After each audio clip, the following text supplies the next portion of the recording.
À minuit, ma grand-mère a dit « Ne rentre pas chez toi, Terry. C'est dangereux. » Sa voix tremblait au téléphone. Je me suis figé sur le parking, le cœur battant la chamade.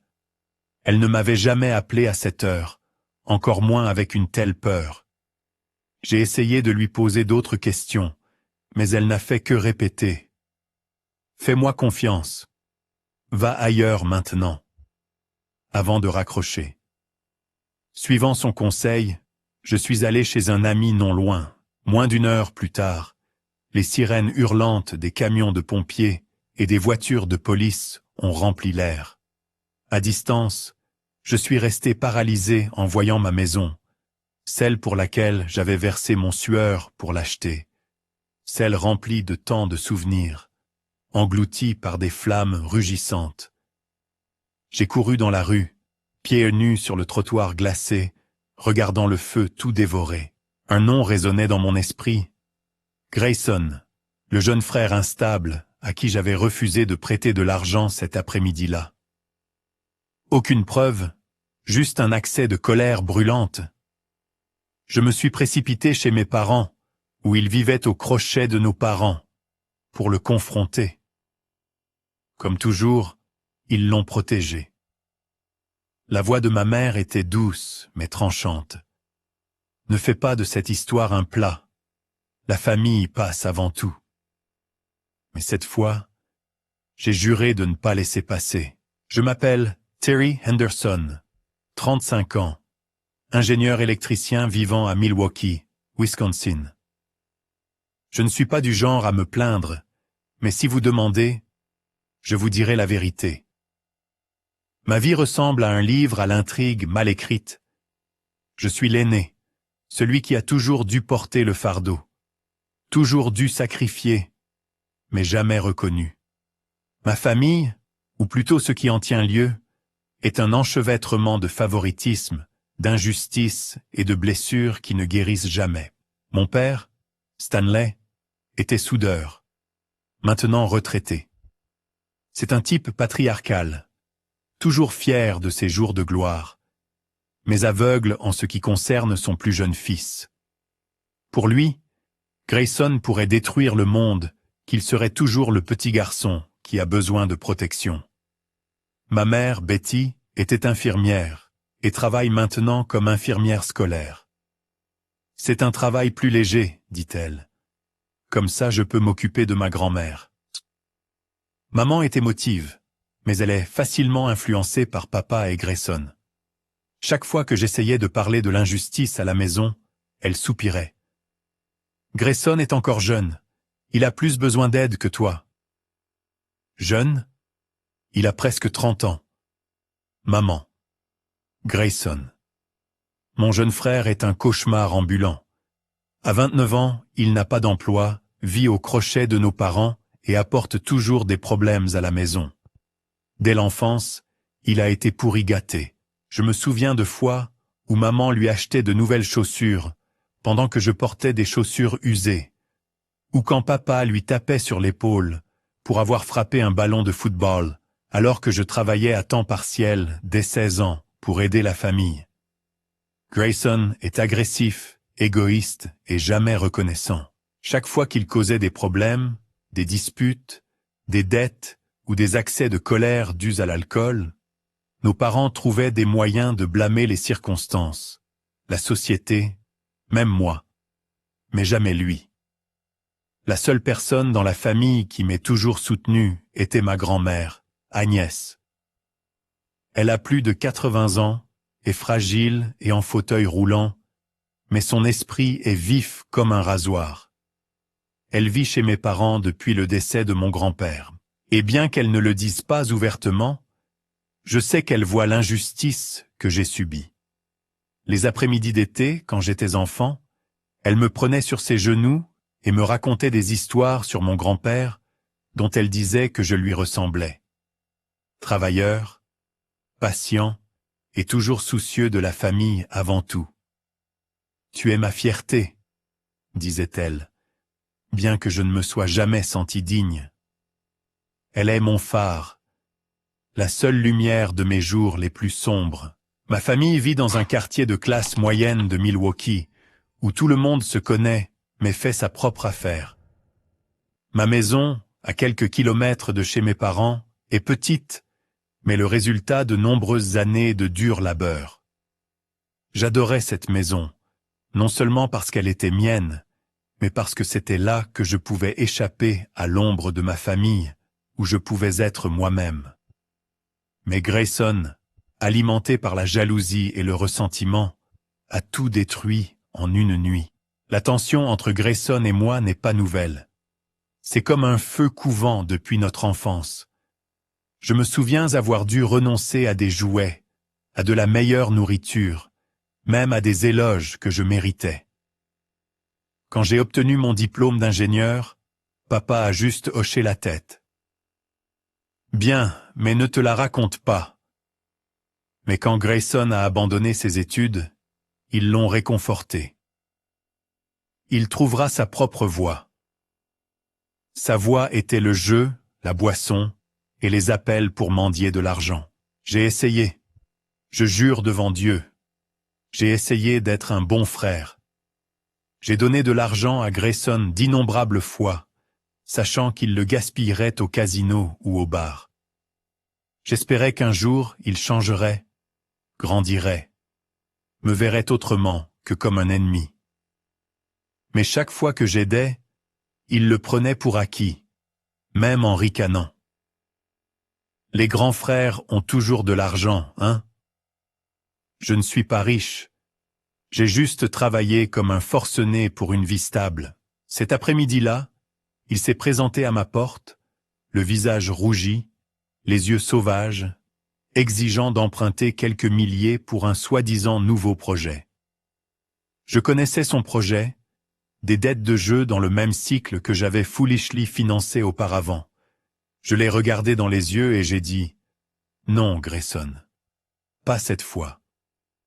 Son visage s'est assombri, ses lèvres formant un rictus.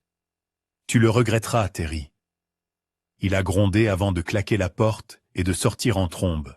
J'étais habitué à ses colères, mais il y avait quelque chose de différent dans ses yeux ce jour-là, comme un animal acculé. Je n'ai jamais imaginé que sa menace deviendrait réalité aussi vite. Cet après-midi-là, l'air était glacial. Ce genre de froid de fin d'automne du Wisconsin qui transperçait ma fine veste. Je venais de rentrer du travail, épuisé après un long quart à l'usine où j'inspectais les systèmes électriques d'un nouveau bâtiment. Ma petite maison, au bout d'une rue calme, bordée d'érables rouges vifs, était mon sanctuaire de paix. Mais ce jour-là, cette paix a été brisée. Quand Grayson s'est présenté, il a frappé à la porte avec assez de force pour la faire vibrer. Je l'ai ouverte pour le trouver là, son sweat à capuche en désordre, ses cheveux en bataille et une légère odeur d'alcool s'accrochant à lui. « Mec, prête-moi du fric. J'ai un projet, » dit-il, son ton aussi décontracté que s'il demandait l'heure. J'ai soupiré et j'ai commencé à fermer la porte, mais il a coincé sa main dedans, la poussant. « Ne fais pas le malin, Terry. Il me faut de l'argent maintenant. » « Quel genre de projet a besoin d'argent à chaque fois ?» ai-je demandé, en essayant de garder ma voix ferme. J'avais entendu cette phrase une douzaine de fois. Nouveau projet, grande opportunité. Mais cela finissait toujours par Grayson disparaissant pendant des semaines, pour revenir enfoui sous les dettes.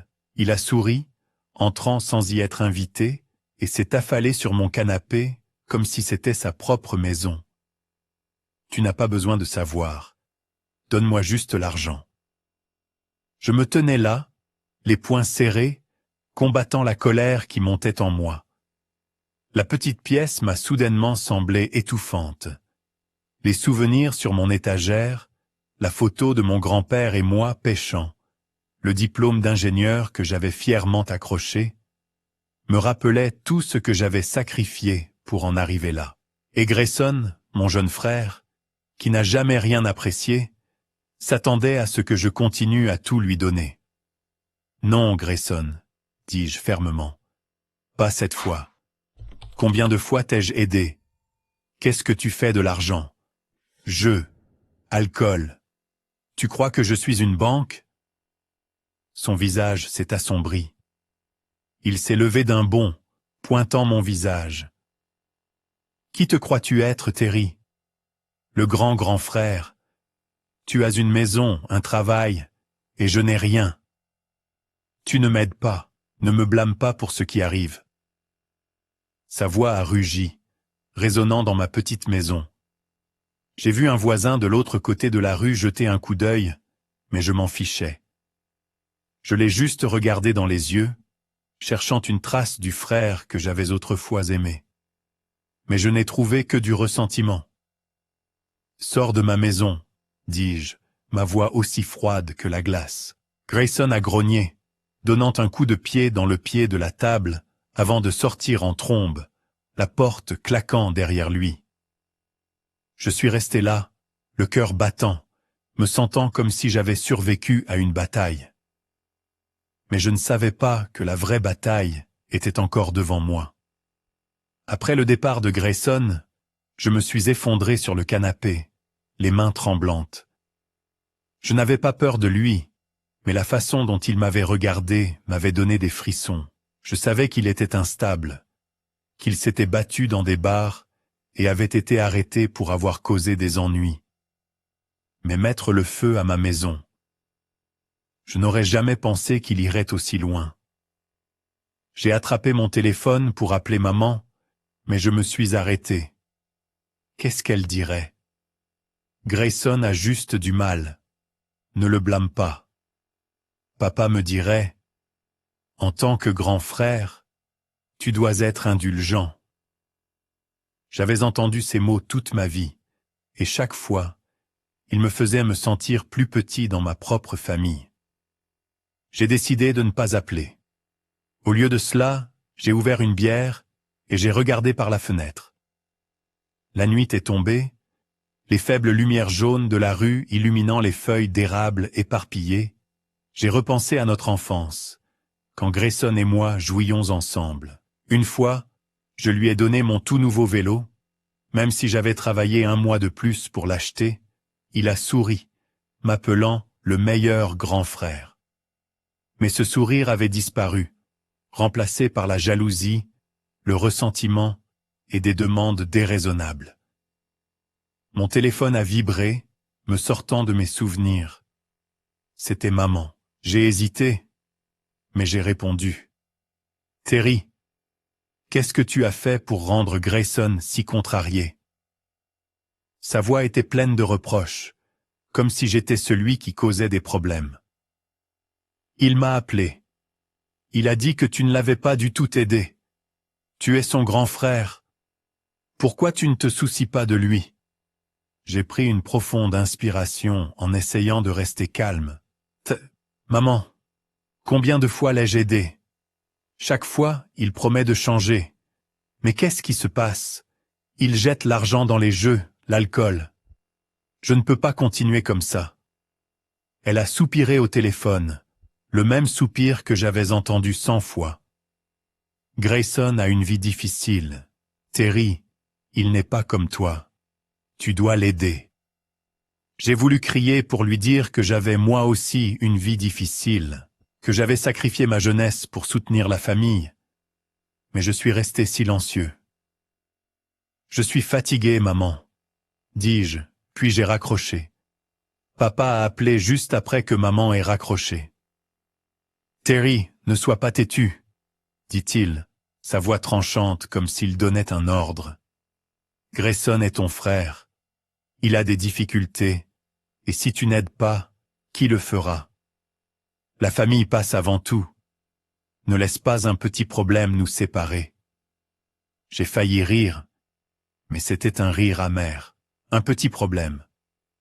J'avais donné de l'argent d'innombrables fois, mes économies durement gagnées, pour qu'il les dilapide en jeux et en alcool. Je n'ai pas répondu. J'ai juste raccroché, me sentant comme si mon cœur avait été serré. J'ai jeté le téléphone sur le canapé, faisant les 100 pas, essayant de secouer la colère brûlante dans ma poitrine. Dehors, le froid de fin d'automne du Wisconsin s'infiltrait par les fissures de la fenêtre, me faisant frissonner. Les érables rouges vifs tombaient, dispersés sous les lampadaires, comme un avertissement de quelque chose qui approchait.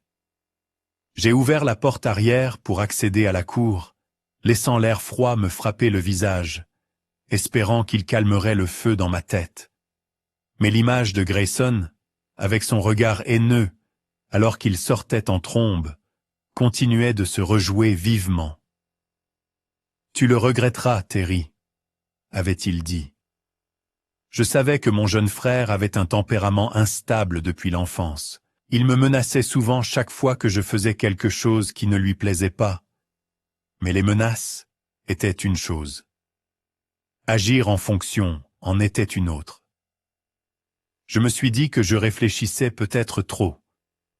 Grayson était juste en colère comme d'habitude. Il se calmerait, reviendrait mendier de l'argent, et je devrais me débattre pour dire non à nouveau. Je suis retourné sur le canapé, ramassant la canette de bière maintenant froide, essayant de me forcer à me détendre. Mais mon esprit était un désordre. Je pensais à ma grand-mère, la seule de la famille qui voyait toujours l'injustice que j'endurais. Quand j'étais enfant, elle disait « Tu es fort, Terry ». Mais être fort ne signifie pas qu'il faut endurer éternellement. Ces paroles étaient comme un phare me guidant à travers les jours sombres. Je voulais l'appeler pour lui parler de aujourd'hui, mais il était tard et je ne voulais pas l'inquiéter. Le lendemain matin, je me suis traîné au travail, l'esprit lourd comme du plomb. J'ai à peine dormi, hanté par les menaces de Grayson qui tournèrent dans ma tête. Le bureau d'ingénierie était plus bruyant que d'habitude, avec le bourdonnement de l'imprimante et les collègues discutant d'un nouveau projet. Mais tout semblait être un brouillard. Je me suis assis à mon ordinateur, fixant les schémas de circuit, incapable de me concentrer. Les chiffres et les fils étaient aussi enchevêtrés que ma vie en ce moment. Une collègue, Cynthia, m'a tapoté l'épaule et m'a demandé « Terry, ça va ? Tu as l'air d'avoir vu un fantôme. » J'ai forcé un sourire, secouant la tête. « Oui, juste fatigué. » Mais au fond, je savais que cette fatigue ne venait pas du travail. Elle venait de blessures que ma famille refusait de reconnaître. Après le travail, je suis sorti sur le parking, le froid du soir mordant ma peau. C'est alors que mon téléphone a vibré, me sortant de mes pensées. Le nom de ma grand-mère s'est allumé à l'écran. Mon cœur s'est emballé, un mauvais pressentiment a grandi. J'ai répondu, ma voix tremblante. « Grand-ma, qu'est-ce qui ne va pas ? » « Terry, ne rentre pas chez toi, c'est dangereux. » Sa voix était frêle, tremblante comme si elle retenait sa peur. Mon sang s'est glacé. « Grand-ma, qu'est-ce qui se passe ? Grayson a fait quelque chose ?» ai-je demandé, la panique s'infiltrant, mais elle n'a fait que répéter plus urgemment. « Fais-moi confiance, Terry. Va ailleurs maintenant. Ne rentre pas chez toi ce soir. » Puis elle a raccroché, me laissant aucune chance de poser plus de questions. Je suis resté figé, serrant le téléphone, mon esprit en plein tourbillon. Ma grand-mère n'était pas du genre à paniquer. Si elle disait que c'était dangereux, quelque chose n'allait vraiment pas. Mais quoi, Grayson? Avait-il fait quelque chose de fou? Je voulais rappeler pour avoir des réponses, mais sa voix résonnait dans ma tête, urgente et impérieuse. Je savais que je devais écouter. J'ai envoyé un SMS à Alan, un collègue proche qui vivait à quelques pâtés de maison. « Puis-je passer la nuit chez toi ?» ai-je tapé rapidement, le cœur battant. Alan a répondu instantanément. « Viens, frangin, ma porte est toujours ouverte. » Je n'ai rien pris d'autre que mes clés de voiture et mon téléphone. J'ai sauté dans la voiture et j'ai filé dans la nuit. Les rues calmes de Milwaukee défilaient à l'extérieur de la fenêtre. Les faibles lumières de la rue jetaient une lueur étrange, comme si elles racontaient une histoire que je ne comprenais pas encore. J'ai essayé de rester calme, mais le malaise s'est accroché à moi, comme une ombre qui rôdait. Quand je suis arrivé chez Alan, il a ouvert la porte, ses cheveux en désordre, ses yeux encore endormis. « Qu'est-ce qui t'amène à traîner à cette heure ?» demanda-t-il, son ton taquin mais concerné. J'ai secoué la tête. « Des trucs de famille. J'ai besoin d'un endroit pour dormir. » Alan n'a pas insisté davantage, m'a juste tapoté l'épaule et m'a conduit dans son petit appartement. L'odeur légère de café infusé remplissait l'air, et la pièce confortable avait un vieux canapé dans un coin. « Repose-toi, on verra demain, » dit-il, puis retourna dans sa chambre, me laissant seul dans le salon. Je me suis allongé sur le canapé, mais je n'ai pas pu dormir. La voix de ma grand-mère résonnait comme une prophétie. J'ai jeté un coup d'œil à l'horloge, presque 1h du matin. J'ai essayé d'imaginer ce qui avait pu lui faire si peur. Grayson, qu'est-ce qu'il pouvait faire? Jeter mes meubles? Ou était-ce juste une menace vide comme toujours? Je me suis dit que je exagérais probablement les choses. Peut-être que mamie était juste trop inquiète. Mais au fond, je savais qu'elle ne dirait pas une chose pareille, sans raison. Je me suis retourné sur le vieux canapé grinçant d'Alan. L'arôme léger de café filtre s'échappant de la cuisine. Pas assez pour apaiser mon esprit agité. La lumière de la rue filtrait à travers les rideaux, projetant des traînées de lumière floues sur le plafond, comme si elle racontait une histoire que je ne pouvais pas encore comprendre pleinement. La voix tremblante et urgente de ma grand-mère persistait dans ma tête, rendant impossible de secouer le sentiment lancinant de malaise. J'ai fermé les yeux, essayant de me forcer à dormir. Mais à chaque fois que je le faisais, je voyais ma maison, la maison pour laquelle j'avais versé sueur et larmes pour l'acheter. Celle remplie d'innombrables souvenirs. La photo de moi avec mon grand-père, la chaise que j'avais construite de mes propres mains, le livre d'ingénierie usé que j'avais lu encore et encore. Ces petites choses étaient à mon monde entier. L'idée que Grayson puisse faire quelque chose pour la détruire me serrait le cœur. Je me suis dit, non, il n'oserait pas. Il est agressif, mais pas fou. Où l'avais-je sous-estimé? Puis, comme un couteau tranchant la nuit, le hurlement perçant des camions de pompiers et des sirènes de police a brisé le silence, aigu et implacable. Le son, comme une symphonie terrifiante, m'a fait me redresser, le cœur battant follement. Je me suis précipité à la fenêtre, tirant les rideaux. Au loin, des lumières rouges et bleues clignotaient, illuminant tout le quartier. Une fumée noire s'élevait, se mêlant à la lueur rouge intense des flammes. Une froide horreur a parcouru ma colonne vertébrale en réalisant que c'était mon quartier. Ma maison était en feu. Je me suis précipité hors de chez Alan, pieds nus sur le trottoir glacé, courant vers le brasier. Le vent de fin d'automne de Milwaukee me piquait le visage, mais je ne ressentais rien d'autre que la peur et une marée montante de colère. Quand je suis arrivé, je suis resté figé, paralysé. Les flammes dévoraient en ma maison, avec une faim féroce, la fumée noire tourbillonnant comme une bête monstrueuse. La forte odeur d'essence m'a agressé le nez, me brûlant les yeux.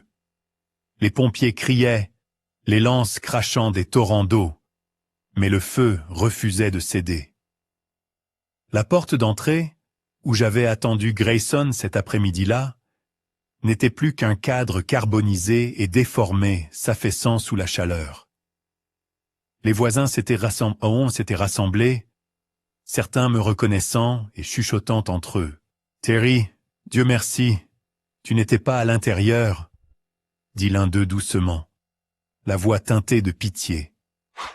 Madame Carter, la vieille femme d'à côté, m'a serré la main fermement, les yeux rouges et larmoyants. J'ai entendu un bruit étrange, puis j'ai vu la fumée. J'ai appelé le 911 tout de suite, mais le feu s'est propagé si vite. J'ai hoché la tête, la gorge trop serrée pour parler. La voix de ma grand-mère résonnait dans mon esprit. « Ne rentre pas chez toi, Terry. C'est trop dangereux. » Si je ne l'avais pas écouté, si j'avais été à l'intérieur, j'ai frissonné, incapable de finir ma pensée. Je suis resté là, le cœur déchiré, regardant les flammes sauvages rugir, consommant la maison. Le monde dans lequel j'avais versé sueur et larmes pour le construire.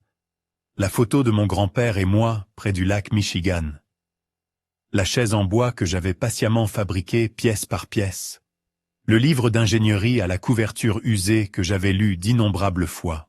Tout disparaissait dans la fumée noire et les flammes cramoisies. Chaque crépitement, chaque débris tombant ressemblait à un couteau planté dans ma poitrine. Mais la douleur la plus profonde n'était pas la perte de la maison. C'était la trahison brute et brutale infligée par ma propre chair et mon propre sang. Je savais que Grayson avait fait ça. Je n'avais pas besoin de preuves pour sentir sa haine dans chaque scintillement des flammes, comme si le feu lui-même était lui, impitoyable, implacable. L'odeur suffocante de l'essence se mêlait à sa menace de plus tôt. Tu le regretteras, Terry. Tout cela formait une image horrifiante, un cauchemar dont je ne pouvais pas me réveiller. Un pompier, le visage maculé de suie, m'a attrapé l'épaule et m'a tiré en arrière. « Hé, c'est trop dangereux! Restez en arrière !» cria-t-il, sa voix coupant le rugissement du feu. Je voulais crier, charger dans l'enfer, arracher ne serait-ce qu'un seul fragment de mes souvenirs de l'emprise cruelle des flammes. Mais le pompier se tenait comme un mur entre moi et ma maison en feu. Mon corps s'est figé, mais mon cœur battait la chamade, et mes yeux piquaient. Que ce soit à cause de la fumée ou de l'agonie qui me déchirait la poitrine, je ne pouvais pas le dire. La police a bouclé la zone, leurs lumières rouges et bleues clignotant dans mes yeux, se moquant de mon impuissance, narguant un homme de 35 ans, regardant toute sa vie se transformer en cendres. Je me suis traîné jusqu'à ma voiture, les mains tremblantes, tenant mon téléphone, mes doigts planant au-dessus de l'écran, mais trop effrayé pour composer le numéro. Je voulais appeler ma grand-mère pour lui crier qu'elle m'avait sauvé, que j'étais vivant grâce à elle, mais ma gorge était si serrée qu'on aurait dit que quelqu'un m'étranglait. Des larmes ont jailli, chaudes et lourdes, mais j'ai mordu ma lèvre, les retenant. Je ne pouvais pas pleurer. Pas maintenant. Ma grand-mère disait toujours que j'étais fort, mais dans ce moment, j'étais juste un enfant perdu, abandonné au milieu des ruines de mon propre monde. La colère, la douleur et la trahison m'enveloppaient comme la fumée noire qui s'accrochait à chaque respiration que je prenais. Alors que les flammes étaient temporairement maîtrisées, leur lueur rouge féroce a fait place à une épaisse fumée noire suffocante. Les pompiers, trempés de sueur, attendaient dans les débris fumants, inspectant les restes carbonisés.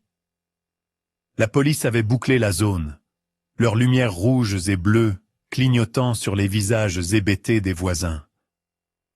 Je suis resté là, loin des ruines de ma maison, mais je pouvais encore sentir la chaleur du feu, comme si elle me léchait la peau. Un homme en veste réfléchissante, le visage sévère, s'est approché de moi. Il s'est présenté comme Tom, un enquêteur d'incendie. Sa voix était basse et professionnelle, mais ses yeux étaient vifs comme s'ils pouvaient percer mon âme. « Vous êtes le propriétaire, n'est-ce pas, Terry ?» demanda-t-il, ouvrant un petit carnet, stylo prêt à écrire. J'ai hoché la tête, la bouche sèche, ma voix. Oui, c'est moi. Tom m'a étudié, son regard sondeur. Avez-vous laissé le poêle ou des bougies allumées? J'ai secoué la tête, essayant de garder ma voix ferme. Non, je n'ai rien laissé allumer. Y avait-il quelqu'un d'autre dans la maison? A-t-il insisté, son stylo grattant le papier. Je vis seul, ai-je répondu, chaque mot ressemblant à un coup de poignard dans la poitrine. Je n'étais pas à la maison ce soir. Le front de Tom s'est plissé alors qu'il notait d'autres éléments. Pas à la maison? Pourquoi pas? J'ai hésité, l'image de ma grand-mère me traversant l'esprit, sa voix tremblante au téléphone. Ne rentre pas chez toi, Terry. C'est trop dangereux, elle a dit. Il y avait un danger. Je n'ai pas osé en dire plus, n'ai pas osé prononcer le nom de Grayson, bien qu'il me brûlât l'esprit. Suspecter quelque chose était une chose, accuser sans preuve en était une autre. Je ne voulais pas avoir l'air d'un fou qui répandait des accusations. Tom a arrêté d'écrire, me fixant intensément. Vous a-t-on averti? Quelqu'un a-t-il une raison de vous vouloir du mal? Sa question m'a frappé comme un coup de poing au cœur. Grayson? Son nom résonnait dans ma tête. Je voulais le crier, mais je suis resté là, avalant la boule dans ma gorge. Je ne suis pas sûr, ai-je dit, ma voix faiblissant, sonnant comme celle d'un lâche. Je connaissais la vérité, mais sans preuve. J'étais juste un homme qui avait tout perdu, debout devant les cendres de sa vie. Tom a hoché la tête, ses yeux toujours vifs, comme s'il savait que je cachais quelque chose. Très bien, dit-il. Nous allons enquêter. L'odeur d'essence est forte ici. Ce n'était pas un incendie naturel. Si vous vous souvenez de quoi que ce soit, appelez-moi. Il m'a tendu une carte de visite et s'est retourné vers la Seine, où les pompiers éteignaient encore des braises errantes dans l'épave. Je suis resté là à regarder les lueurs vaciller dans les cendres comme des yeux moqueurs. L'odeur de l'essence s'accrochait à chaque respiration, confirmant ce que j'avais toujours su. Grayson a fait ça. Pas un accident, pas le destin, mais sa haine allumée avec de l'essence et de la rage. Pourtant, je n'avais aucune preuve, seulement la douleur et la colère qui bouillaient en moi comme un volcan prêt à exploser. Je suis retourné à ma voiture, mes mains tremblant en tenant mon téléphone. J'avais besoin de parler à ma grand-mère pour savoir exactement ce qu'elle avait vu, ce qu'elle avait entendu. J'ai composé son numéro, mon cœur battant la chamade, et elle a répondu après la première sonnerie. « Terry, tu vas bien ?» Sa voix était frêle, mais remplie d'inquiétude, comme si elle avait attendu cet appel toute la nuit. « Je vais bien grâce à toi, » ai-je dit, ma voix étranglée, les larmes montant à nouveau. « Ma maison, elle a disparu, grand-mâ. Tout a disparu. » J'ai entendu son souffle coupé comme si elle avait craint cela, mais espéré que cela ne se produise pas, grand-mâ. Comment tu savais? Qu'est-ce que Grayson a fait? Ai-je demandé, ma voix tremblante, essayant de rester calme. Mais mon cœur semblait se briser. Elle est restée silencieuse un moment, puis a parlé lentement, sa voix régulière. Ce soir, je l'ai vu à la maison. Il marmonnait, te maudissait, disant que tu allais payer. J'étais à proximité en faisant semblant de dormir, mais j'ai entendu chaque mot. Puis il a appelé ses amis, a dit quelque chose à propos de l'achat d'essence. Je n'étais pas sûr, mais mon instinct. Je ne pouvais pas te laisser en danger, Terry. Sa voix s'est brisée comme si elle aussi souffrait de ce qui se passait. J'ai serré le téléphone, sentant comme si le sang dans mes veines avait arrêté de couler. Essence. Grayson. Les pièces se sont assemblées, tranchantes comme des rasoirs. Merci, grand-mâ, dis-je, ma voix tremblante, les larmes coulant enfin sur mes joues. Tu m'as sauvé. J'ai raccroché, mes mains tremblant, mon esprit en plein tourbillon. Ma grand-mère avait vu la vérité, m'avait sauvé de la colère mortelle de Grayson. Mais le prix était mon monde entier.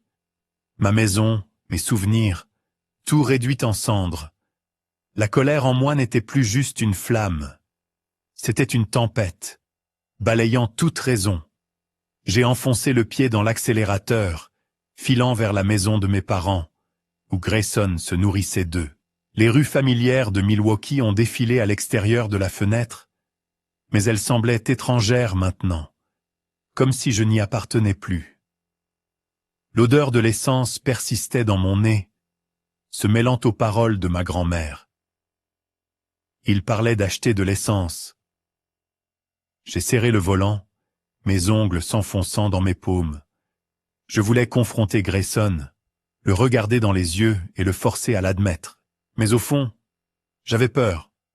Pas de lui, mais de mes parents, le protégeant encore, faisant de moi le méchant de la famille.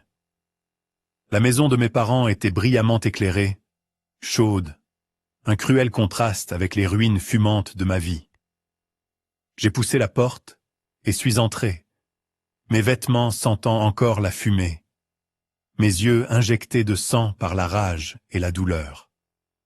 Maman était dans le salon, assise dans un fauteuil avec une tasse de thé, et elle a sursauté quand elle m'a vu. « Terry, qu'est-ce que tu fais ici au milieu de la nuit ?» Sa voix était frénétique, ses yeux scannant mon apparence négligée. De mes cheveux en désordre à ma veste tachée de fumée. Papa est apparu du couloir, sa chemise froissée, son visage stupéfait. « Qu'est-ce qui se passe, Terry? Pourquoi as-tu cette mine ?» Il s'est approché, sa voix tendue comme s'il pouvait sentir une tempête se préparer. Je n'ai pas répondu. Je n'ai pas arrêté. La fureur me guidait, et j'ai dévalé les escaliers. Chaque marche lourde du poids d'une vie de griefs refoulés. La chambre de Grayson était au bout du couloir, la pièce qui était autrefois la mienne quand j'étais enfant. J'ai poussé la porte sans frapper, et je l'ai vu étalé sur le lit, téléphone à la main. La lueur de l'écran éclairait son visage nonchalant. « As-tu versé de l'essence et mis le feu à ma maison ?» ai-je grogné, mes mains serrées si fort que mes jointures sont devenues blanches. Ma voix était glaciale, résonnant dans la petite pièce, une accusation qui ne pouvait être reprise. Grayson a levé les yeux, un sourire narquois, ses yeux moqueurs, bien que j'ai attrapé un fugace éclat de panique.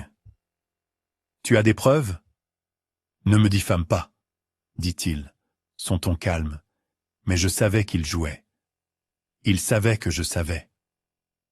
Maman s'est précipitée dans les escaliers, son visage rempli d'alarme. « Terry, pourquoi tu cries? Qu'est-ce qui se passe ?»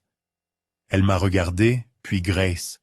Ses yeux hésitaient, comme si elle ne voulait pas croire que quelque chose n'allait pas. Papa est apparu juste derrière elle, bras croisés, son visage sévère comme toujours quand j'osais contester l'harmonie familiale. Qu'est-ce qui se passe? Ma maison a brûlé, ma voix tremblait de rage. Tout ce que j'ai construit, tout ce que j'avais n'est plus que cendre maintenant, et ce type, ai-je pointé Grayson, ma main tremblant. C'est lui qui l'a fait. Je sais qu'il l'a fait. Grayson s'est levé d'un bond, jetant son téléphone sur le lit. « Tu es fou, Terry. Tu n'as aucune preuve et tu me blâmes. » Il s'est avancé, face à face avec moi, ses yeux injectés de sang comme un animal acculé. « Tu te crois toujours meilleur que moi, n'est-ce pas? Le grand frère parfait. Mais qu'est-ce que tu as? Une maison? Eh bien, elle a disparu maintenant. » Il a ricané, sa voix dégoulinant de sarcasme. Mais j'ai vu ses mains trembler. Il avait peur. Maman s'est interposée, se positionnant entre nous, ses mains agrippant les épaules de Grayson comme s'il était un enfant ayant besoin de protection. « Terry, calme-toi. Tu ne peux pas juste accuser ton frère comme ça. Si la maison a brûlé, fais une déclaration d'assurance. Ne fais pas de cette histoire un drame. Notre famille a déjà assez traversé. » Sa voix affaiblie, comme si elle essayait de se convaincre que tout pouvait encore être sauvé. Une assurance? J'ai presque ri, mais c'était un rire amer et angoissé. « Maman, j'ai tout perdu. Pas seulement la maison, mais toute ma vie. As-tu même demandé si je vais bien? Te soucies-tu même? Ou t'inquiètes-tu juste de protéger ton précieux fils comme toujours? » J'ai pointé Grayson, ma voix se brisant, ne la contrôlant plus. « Il a brûlé ma maison, maman. Je sais qu'il l'a fait. Grand-mal a entendu parler d'acheter de l'essence. » Papa s'est avancé, sa voix dure, autoritaire. « Ça suffit, Terry. Arrête de causer des problèmes. Grayson est ton frère. Tu n'as aucune preuve, alors ne fais pas d'accusation. La famille passe avant tout. Ne laisse pas cela nous séparer. » Il m'a regardé fixement, ses yeux froids, comme si j'étais le traître, celui qui perturbait la paix familiale. Je suis resté là, sentant comme si le monde entier était contre moi. Pas un seul mot de réconfort, pas une seule question sur comment j'allais. Juste le même vieux bouclier, comme toujours. Mais cette fois, je ne resterai pas silencieux.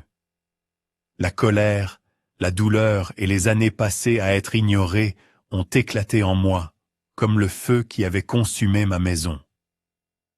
La famille? Quelle famille, papa? La famille qui me met toujours de côté. La famille qui couvre un frère qui a brûlé la maison de son propre frère. J'ai tout sacrifié pour cette famille, mais personne ne l'a jamais remarqué. Personne ne s'est jamais soucié, ai-je crié, ma voix brisée par la douleur. Grayson a souri, s'avançant. « Qu'est-ce que tu connais du sacrifice? Tu ne fais que te vanter, Terry. Tu avais une maison, un travail, tandis que je n'avais rien. Tu ne m'as pas aidé, et c'est la conséquence à laquelle tu dois faire face. » Ces mots étaient comme une confession tacite. Et j'ai vu maman tressaillir. Ses yeux hésitaient, mais elle le tenait toujours fermement, comme si le lâcher révélerait la vérité. La conséquence à laquelle je dois faire face, ai-je répété, ma voix baissant, aussi tranchante qu'une lame. Tu as brûlé ma maison, Grayson. Tu as versé de l'essence, allumé l'allumette, et tu l'as regardé brûler. Tu crois que je ne sais pas? Grand-ma t'a entendu parler de l'essence, de te faire payer. Je me suis rapproché, à quelques mètres de lui, mes yeux fixés sur les siens, je voulais qu'il l'admette, qu'il affronte la vérité. Grayson a reculé, ses yeux clignotants de panique, mais il a rapidement retrouvé son air moqueur. « Tu es fou, Terry. Tu n'as aucune preuve. Juste un loser qui hurle ici. » Mais sa voix tremblait, et je savais que je touchais la vérité. Maman a éclaté en sanglots, ses mains couvrant son visage. « Terry, Grayson, arrêtez. Pourquoi faites-vous ça? Nous sommes une famille. » Elle m'a regardé, puis Grace, dans ses yeux suppliants, mais je ne pouvais pas m'arrêter. Pas maintenant. Papa s'est avancé, posant une main sur l'épaule de maman, son regard toujours froid et fixé sur moi. « Terry, rentre chez toi. Ne rends pas les choses pires. Nous réglerons ça plus tard. » Mais je savais que son règlement signifiait enterrer la vérité, comme toujours. J'ai secoué la tête, les larmes coulant enfin, non pas de faiblesse, mais d'une douleur trop immense pour être contenue. Non, papa. Cette fois, je ne laisserai pas tomber. Je me suis retourné et j'ai quitté la pièce. La voix de maman m'appelant, mais je n'ai pas regardé en arrière. La colère en moi n'était plus juste une tempête. C'était un volcan prêt à exploser. Chaque pas que je faisais était lourd, traînant le poids d'une vie passée à être ignorée, trahie. Je ne pouvais pas rester dans cette maison une seconde de plus. Un endroit où la vérité était enterrée sous le couvert de la famille. Mais je ne suis pas parti tout de suite.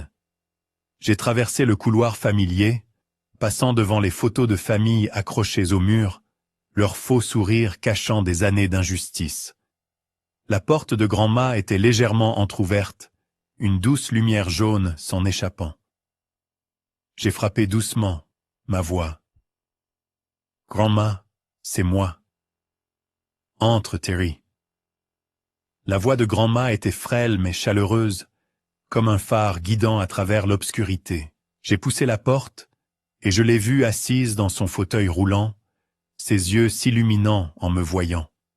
La petite pièce portait encore le parfum familier de vieux bois et de lavande qu'elle aimait, avec le lit simple, la courte pointe qu'elle avait tricotée, et les photos de famille sur la table, toutes encore là. J'ai fermé la porte et me suis assis sur la chaise en bois près de son lit. La même chaise où j'écoutais ses histoires sur grand-père, sur les moments difficiles qu'ils avaient surmontés. Mais ce soir, je n'étais plus ce petit garçon. J'étais un homme brisé, cherchant le réconfort auprès d'elle, au milieu de la tempête. « J'ai tout entendu, » dit-elle, sa voix tremblante, ses mains fragiles saisissant les miennes. « Tu as bien fait, Terry. Ne les laisse pas t'affaiblir. » Grayson, il est allé trop loin. Ses yeux brillaient d'une profonde douleur, comme si elle souffrait avec moi. J'ai baissé la tête, les larmes montant à nouveau.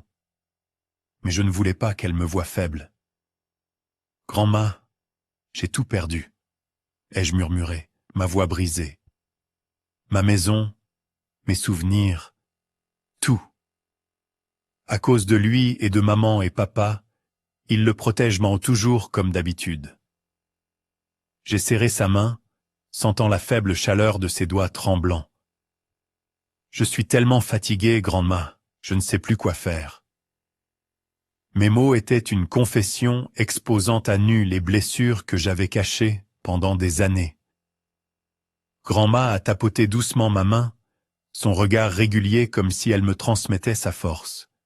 « Tu n'es pas seul, Terry, » dit-elle, sa voix lente mais ferme. « Ton grand-père, s'il était encore là, serait si fier de toi. Tu as toujours été fort, tu as toujours sacrifié. Mais cette fois, tu dois te battre, pas pour la maison, mais pour toi-même. » Elle a fouillé dans le petit tiroir à côté d'elle, en sortant une vieille photo au bord usé. C'était moi enfant, debout entre elle et grand-père, rayonnant près du lac Michigan, le soleil d'été illuminant mon visage insouciant. « Nous sommes toujours avec toi, » dit-elle, plaçant la photo dans ma main.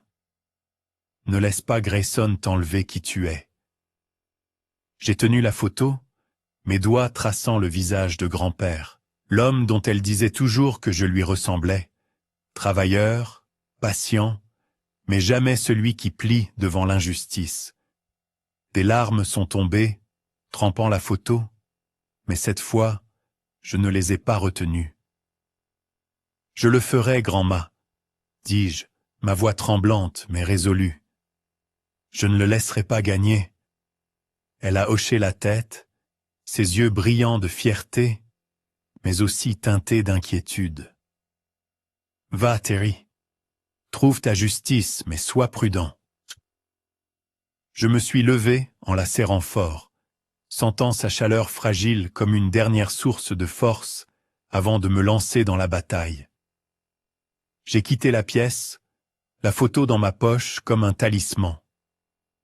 En sortant de la maison de mes parents, je n'ai pas regardé en arrière, même si la faible voix désespérée de maman résonnait au loin. La colère brûlait toujours en moi, mais maintenant, elle était mêlée d'une froide détermination. J'ai pensé aux années où on me comparait, m'ignorait, me forçait à céder à Grayson, juste parce qu'il était le bébé. Repensant à mon enfance, je me revoyais. Un garçon qui essayait toujours de plaire à ses parents, s'efforçant d'être le grand frère parfait. Je me souviens avoir donné à Grayson le nouveau vélo que j'avais acheté un mois de plus pour le voir sourire et m'appeler le meilleur grand frère. Mais ce sourire n'a jamais duré. Je me souviens que maman et papa lui achetaient de nouvelles chaussures pendant que je portais des chaussures usées. Je me souviens avoir travaillé à temps partiel dès 16 ans, rapportant de l'argent à la maison pour aider la famille, pendant que Grayson dilapidait de l'argent, causait des ennuis et était protégé par nos parents. Il est encore jeune, disait toujours maman, même s'il n'avait que quelques années de moins que moi. Tu dois aimer ton frère, Terry. Papa rappelait toujours, comme si mon amour n'était jamais suffisant. Les paroles de grand-ma avaient été mon phare pendant ces jours sombres. Tu es fort, avait-elle dit quand je m'étais assis avec elle, me plaignant d'être comparé à Grayson. Mais être fort ne signifie pas qu'il faut endurer éternellement. Ces mots étaient gravés dans ma mémoire, un rappel que je méritais d'être vu, d'être aimé. Mais mes parents ne voyaient pas cela. Pour eux, Grayson était toujours l'enfant à protéger, tandis que j'étais celui qui devait se sacrifier pour porter le fardeau. Maintenant, la maison incendiée était la goutte d'eau qui fit déborder le vase. Ce n'était pas juste une maison, c'était le symbole des années où j'avais versé sueur et larmes pour construire, prouvant que je pouvais me tenir droit malgré le manque de soutien de ma famille. Grayson l'avait incendiée, et avec elle, mon dernier lambeau de foi en cette soi-disant famille, mais je ne m'effondrerai pas. Les paroles de grand-ma, la photo dans ma poche, et des années de silence alimentaient maintenant un nouveau feu, un feu de détermination à retrouver justice. Je suis retourné chez Alan, le cœur lourd, mais l'esprit plus clair que jamais. Il était tard, mais Milwaukee était encore éveillé, les faibles lampadaires jetant une lueur jaunâtre sur les rues vides. Je me suis garé devant le petit appartement d'Alan et j'ai frappé. Il a ouvert la porte, me regardant avec empathie. « Tu vas bien, Terry ?» demanda-t-il, l'inquiétude dans sa voix alors qu'il constatait mon état. Vêtements tachés de fumée, yeux injectés de sang et visage marqué par la douleur. « Pas bien, » ai-je répondu, ma voix. Puis j'ai raconté l'incendie, la confrontation avec Grayson et mes parents, et les paroles de grand-ma. Alan a écouté sans interrompre, hochant la tête, puis m'a tapoté l'épaule. « Je sais que tu souffres, frangin, mais tu as besoin de preuves. Si Grayson a fait ça, tu ne peux pas laisser les émotions te descendre.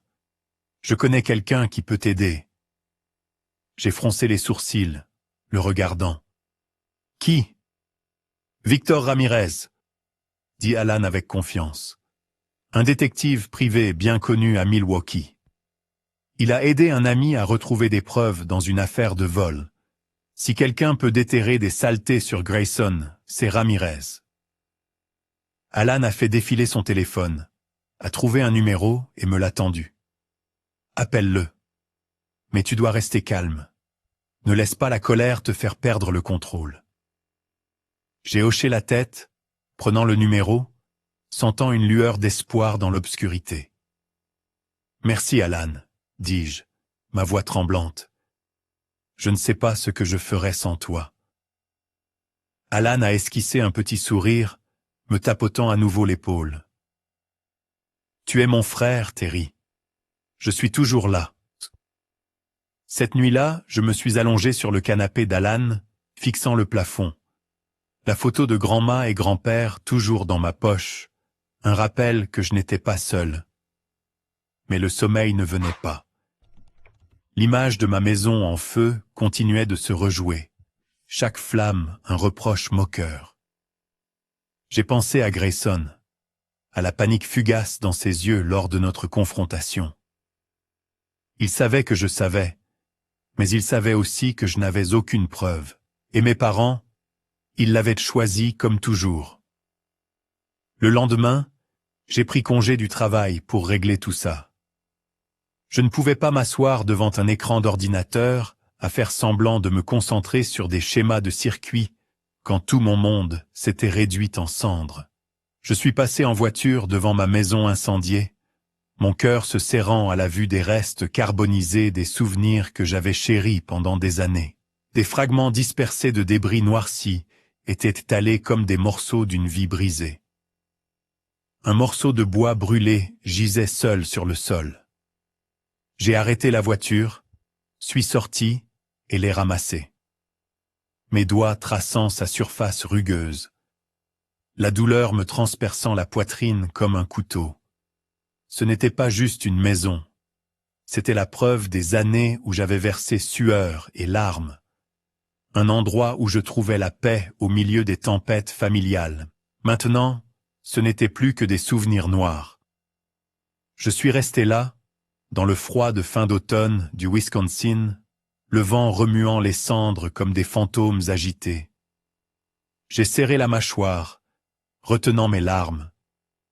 J'ai glissé le morceau de bois dans ma poche, un serment silencieux que je retrouverai justice.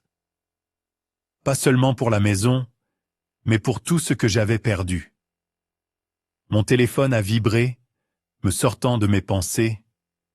C'était un SMS de Cynthia, une collègue proche au travail. « Terry, j'ai entendu parler de ta maison. Tu vas bien ? Fais-moi savoir si tu as besoin de quoi que ce soit. » J'ai esquissé un sourire amer, touché par sa préoccupation, mais réalisant que la gentillesse des amis signifiait maintenant plus que tous les mots de ma famille. J'ai répondu brièvement « Merci, je vais bien.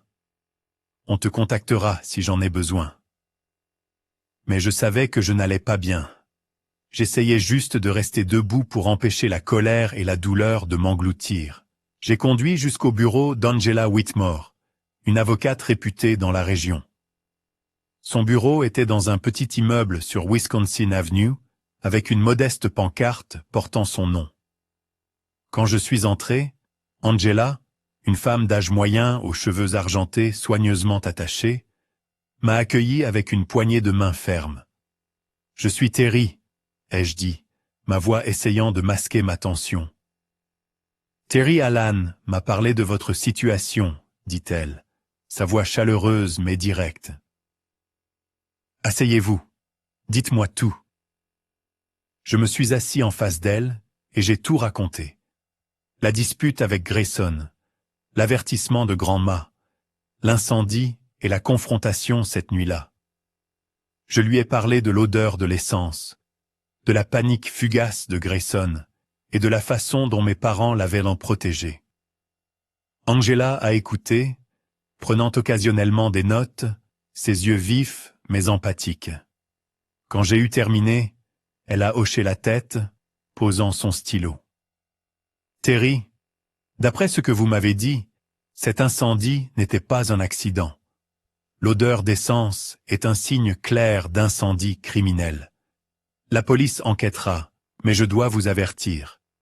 Parfois, ils font un travail à moitié, surtout sans pression extérieure. » J'ai froncé les sourcils, mon cœur battant. « À moitié ? Qu'est-ce que vous voulez dire ?» Elle a soupiré, son regard sérieux. « La police a trop de dossiers, et à moins qu'il y ait des preuves claires ou une pression publique, ils pourraient qualifier cela d'accident et classer rapidement l'affaire. Si vous voulez justice, vous devez rassembler plus de preuves, des enregistrements de sécurité, des témoins, tout ce qui place Grayson sur les lieux. Avec suffisamment, vous pouvez pousser la police à agir ou même intenter une action en justice. Ces mots étaient comme une douche froide, mais aussi une lueur d'espoir. J'ai hoché la tête. Ma voix. Je comprends. Je trouverai des preuves. Angela a esquissé un léger sourire et m'a tendu sa carte de visite. Si vous avez besoin de conseils juridiques, appelez-moi. Mais faites attention. Si votre frère est aussi dangereux que vous le dites, vous devez rester en sécurité. J'ai quitté son bureau me sentant à la fois renforcé et accablé. Angela m'avait donné une direction, mais cela m'a aussi rappelé que le chemin à parcourir ne serait pas facile. J'avais besoin de preuves, et j'avais besoin de quelqu'un pour m'aider à les trouver. C'est là que j'ai pensé à Victor Ramirez, le détective privé mentionné par Alan. Assis dans ma voiture, j'ai sorti mon téléphone. J'ai pris une profonde inspiration, et j'ai composé le numéro de Victor Ramirez. Mon cœur battait la chamade pendant que le téléphone sonnait. Nous avons parlé brièvement, et Victor a accepté de me rencontrer dans un café sur Lincoln Avenue. Le lendemain matin, je suis arrivé au café. Je me suis assis dans un coin, tournant ma tasse de café entre mes mains, les yeux fixés sur la porte. Victor Ramirez est entré pile à l'heure, un homme grand et mince d'une quarantaine d'années, portant une veste en cuir usée et une casquette de baseball. Ses yeux étaient vifs, comme s'il pouvait voir à travers tous les secrets. « Terry » a-t-il demandé, sa voix basse mais amicale. « Oui, c'est moi » ai-je répondu, me levant pour lui serrer la main. Sa poigne était ferme, comme quelqu'un habitué à gérer des affaires difficiles. Nous nous sommes assis, et je lui ai tout raconté. La dispute avec Grayson, l'avertissement de Grand-Ma, l'incendie et la confrontation cette nuit-là. Victor a écouté, hochant la tête occasionnellement, griffonnant quelques notes dans un petit carnet. « Menace d'essence, et votre grand-mère est témoin, » dit-il calmement. « C'est un bon début, mais pas suffisant pour porter plainte. Nous avons besoin de preuves. » J'ai hoché la tête, bien que je savais que ce ne serait pas facile. « Pouvez-vous le faire ?» ai-je demandé, ma voix légèrement tremblante. Victor a esquissé un léger sourire, ses yeux confiants. « J'ai géré des affaires plus difficiles que ça, mais vous aurez besoin de patience. »« Merci, » ai-je dit, ma voix. « Je veux juste la vérité. » Victor a hoché la tête et m'a tendu sa carte de visite. « Je commence tout de suite. Donnez-moi quelques jours pour vérifier les caméras de sécurité et parler aux voisins. Je vous tiendrai au courant. » J'ai quitté le café avec le sentiment qu'un poids avait été levé de mes épaules, bien que la douleur soit restée comme une plaie non cicatrisée. J'ai conduit jusqu'à un petit complexe d'appartements près de mon lieu de travail, où je venais de louer une unité temporaire. L'appartement était petit et simple, avec des murs blancs nus, mais c'était un endroit pour recommencer. Les jours suivants, j'ai essayé de vivre normalement, mais le sommeil est resté insaisissable. Chaque nuit, je me tournais et me retournais, hanté par les images de l'incendie, le rire moqueur de Grayson et les regards froids de mes parents. Mais j'ai aussi reçu des messages de soutien d'amis et de collègues, Cynthia, Alan et quelques autres. Ils m'ont appelé, m'ont rendu visite, m'ont invité à dîner, me rappelant que je n'étais pas complètement seul. Pour la première fois, j'ai réalisé que la famille n'était pas seulement le sang. C'étaient les gens qui se souciaient vraiment de moi. Une semaine plus tard, Victor a appelé. « Terry, j'ai quelque chose, » dit-il, sa voix calme mais prometteuse. Une caméra dans une station-service près de chez vous a capturé Grayson et deux amis achetant de l'essence cette nuit-là. Et une caméra de sécurité d'un voisin a enregistré la plaque d'immatriculation de sa voiture traversant le quartier avant que le feu ne se déclare. Ce n'est pas encore suffisant pour le tribunal, mais c'est un bon début. Voulez-vous que je creuse plus profondément? J'ai serré le téléphone, mon cœur battant la chamade. Continuez à creuser, Victor, dis-je, ma voix ferme. Je veux la vérité, toute la vérité. Victor a accepté et j'ai raccroché. Dans les jours d'attente des résultats de Victor, j'ai continué à travailler, j'ai traité les papiers d'assurance et j'ai coopéré avec la police, bien que leur lenteur m'exaspérait. Parfois, je recevais des SMS de maman implorant « Terry, rentre à la maison, nous devons parler ». Mais je n'ai pas répondu. J'avais donné trop de chance, sacrifié trop d'années pour être ignoré. Cette fois, j'ai choisi moi-même. J'ai décidé de couper les ponts avec eux, non pas par colère, mais parce que j'avais besoin d'espace pour guérir. J'avais besoin de reconstruire ma vie des cendres, et je ne pouvais pas le faire tout en étant tiré dans le vortex de la famille. Un après-midi, j'ai rendu visite à grand-ma. Elle était toujours chez mes parents, mais je savais qu'elle était la seule personne que je ne pourrais jamais laisser derrière moi. Je suis entré dans sa chambre, la douce lumière jaune projetant une lueur sur son visage, maintenant plus âgé, mais toujours rayonnant de résilience. Elle a pris ma main, ses doigts fragiles, tremblants, mais chauds. « Tu l'as fait, Terry, » dit-elle, sa voix faible, mais pleine de fierté. « Tu n'es plus l'enfant qui devait endurer en silence. » Je me suis penché, la serrant fort, les larmes coulant sur mes joues. « Je n'aurais pas pu le faire sans toi, » ai-je murmuré, ma voix étranglée. Elle m'a tapoté le dos comme elle le faisait quand j'étais enfant et a dit « Tu es plus fort que tu ne le penses, Terry. Ton grand-père serait si fier. » Ces mots étaient un phare, éclairant le chemin à venir, même si je savais que ce ne serait pas facile. Dans les mois qui ont suivi, je me suis concentré sur la reconstruction de ma vie. J'ai acheté une petite maison dans la banlieue de Milwaukee, modeste, mais suffisante pour l'appeler chez moi. Chaque jour, j'allais travailler, m'immergeant dans mon métier, retrouvant la paix dans les chiffres et les fils. Cynthia et Alan sont devenus des amis indispensables, toujours là pour m'inviter à dîner ou à des matchs de baseball, me rappelant que je n'étais pas entièrement seul. Grayson, selon Victor, a été inculpé de destruction de propriété. Le procès était encore devant nous, mais avec les preuves accumulées, je savais qu'il ne pourrait pas échapper aux conséquences. Je ne me sentais pas triomphant, seulement un soulagement doux amer. Grayson avait creusé sa propre tombe, et je n'avais fait que ce que j'aurais dû faire il y a longtemps, me défendre.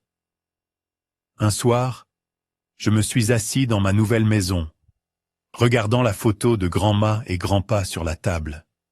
J'ai pensé à mon parcours, d'un garçon qui endurait, essayant toujours de plaire à la famille, à un homme qui a osé affronter la vérité, aussi douloureuse soit-elle. J'ai pensé à la leçon de grand-ma, maintenant plus claire que jamais. Parfois, le danger n'est pas à l'extérieur, mais au sein même de la famille. Mais la justice et la dignité appartiennent à ceux qui osent se lever et se battre. Par une nuit calme, je me suis assis dans ma nouvelle maison. La douce lumière jaune illuminait la photo de grand-ma et grand-pa sur la table, comme un phare brillant sur les cicatrices de mon cœur. J'ai pensé à mon parcours, d'un enfant qui endurait, s'efforçant toujours de plaire à la famille, à un homme assez courageux pour affronter la vérité, peu importe à quel point cela faisait mal. Les paroles de grand-ma résonnaient comme un message clair. Parfois, le danger ne vient pas du monde extérieur, mais de ceux que nous aimons le plus, ceux que nous appelons famille. Mais la justice et la dignité n'appartiennent qu'à ceux qui osent se lever, se battre, même si cela leur coûte leur monde entier.